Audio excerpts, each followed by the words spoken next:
না, এই কথাটাই তো আমরা বারবার বলছি যে ভারতের সাথে আমাদের যে অসম সম্পর্ক বাণিজ্য নীতির ক্ষেত্রে, বাণিজ্যের সাইজের ক্ষেত্রে, আপনার পানি চুক্তির ক্ষেত্রে, সীমান্ত ক্ষেত্রে, পৃথিবীর কোনো সীমান্তে সীমান্ত হত্যা নাই বললেই চলে। আমাদের এখানে আমাদের সীমান্তে বাংলাদেশেরকে দিনের পর দিন মারা হচ্ছে। বাণিজ্যের জায়গাটার ব্যাপারে এখন অবশ্য এই যে আজকেও আমি দেখলাম যে সরকার চিন্তা করছে অন্য জায়গা থেকে বিকল্প পণ্য আমদানি করা যায় কিনা। এবং আমাদের কিন্তু অনেক সময় হয় না যে থ্রেডটাকে আপনি আপনার এটাকে কি বলা যায় অপরচুনিটিতে টার্ন করা।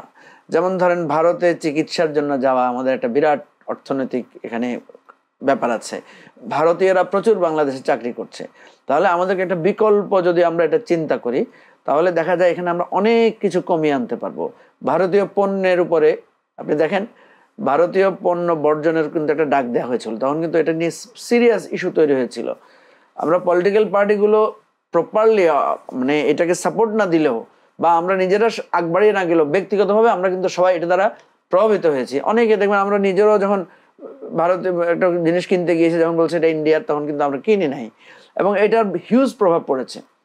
এখন আপনি দেখেন প্রত্যেকটা রাজনৈতিক দল, প্রত্যেকটা জনগণ এবং সবচেয়ে আশার দিক হচ্ছে আমাদের এখানকার মাইনরিটি, রিলিজিয়াস মাইনরিটি কমিউনিটির যারা আছেন তারাও কিন্তু এখন এগুলো বলা শুরু করেছেন যে না, ভারত যেটা করছে এটা খুবই অন্যায় করছে। দিনের পর দিন মিথ্যাচার, দিনের পর দিন বাংলাদেশকে কে না চেনে বলেন? আমাদের দেশে যে একটা রিলিজিয়াস হারমোনি তৈরি হয়েছে যুগের পর যুগ ধরে, আমরা পণ্ডিত মশাইদের কাছ থেকে লেখাপড়া শিখেছি, আমরা মাসি পিসিদের আশেপাশের প্রতিবেশীদের সাথে কত মানে আপন করে আমরা মিশেছি। এটা তো আমাদের দীর্ঘকালের সংস্কৃতি। টুকটাক ঘটনা হয় না সেটা না, কিন্তু আপনি যদি কম্পেয়ার করেন ভারতের যে পরিমাণ রায়ট হয়, ভারতের যে পরিমাণ কমিউনাল ক্ল্যাশ হয়েছে, মারামারি হয়েছে, এটা হয়েছে, বাংলাদেশে কতটুকু হয়েছে সেই জায়গায় আপনি কিন্তু দেখাতে পারবেন না। বাংলাদেশে বরং সবচেয়ে বেশি করেছে আওয়ামী লীগ। সে আওয়ামী লীগ যখন করে তখন কিন্তু ভারত কোনো কথা বলে না। যখন আওয়ামী লীগের হাতে আপনার বিশ্বজিৎ মারা যায়, যখন আওয়ামী লীগের হাতে ওই যে চিফ জাস্টিস সাহেব নির্যাতিত হন, নিপীড়িত হন, তাকে হেনস্থা করা হয়, তখন কিন্তু আপনার ভারত সরকার কিছু বলে না। এই জায়গাটাতে ভারতের সরকারের ব্যাপারে যেটা এমদাদ ভাই বলেছেন, যেটা সাকিব ভাই বলেছেন, আমি বলি কি এখানে আমাদেরকে স্ট্রং পজিশন নিতে হবে। ইন্ডিয়ান পিপলকে এখন ডাক দিতে হবে যে মোদির এই অন্যায্য নীতি এবং যারা যারা আরো রাজনৈতিক স্বার্থে করছেন, যেটা আমি স্পষ্ট করে দেখতে পাচ্ছি মমতা ব্যানার্জি এখানে তার রাজনৈতিক স্বার্থটা হাসিল করার জন্য সে আমাদের তিস্তা চুক্তিতেও বাধা দিয়েছে, এখন সে অপরাজনীতি শুরু করেছে, তার ভোটের রাজনীতি করছে। এবং মমতা ব্যানার্জি যখন গিয়ে মসজিদে গিয়ে দোয়া চায়, এটা চায়, এটাও হচ্ছে এক ধরনের মানে ধর্মীয় রাজনীতিকে ব্যবহার করার মতো জিনিস।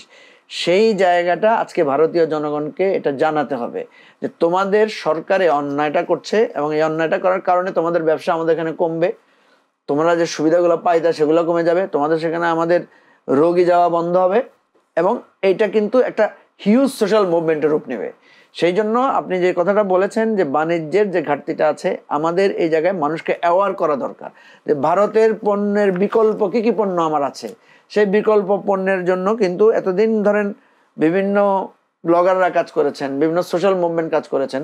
এখন আমাদের পলিটিক্যাল কমিউনিটি যদি আমরা এটার সাথে সায় দেই তাহলে এটা আমি একটা বলি সামাজিক আন্দোলনের রূপ নেবে। তবে সবচেয়ে শেষ কথা হচ্ছে আমরা ভারতীয় জনগণের সাথে ঐক্য চাই।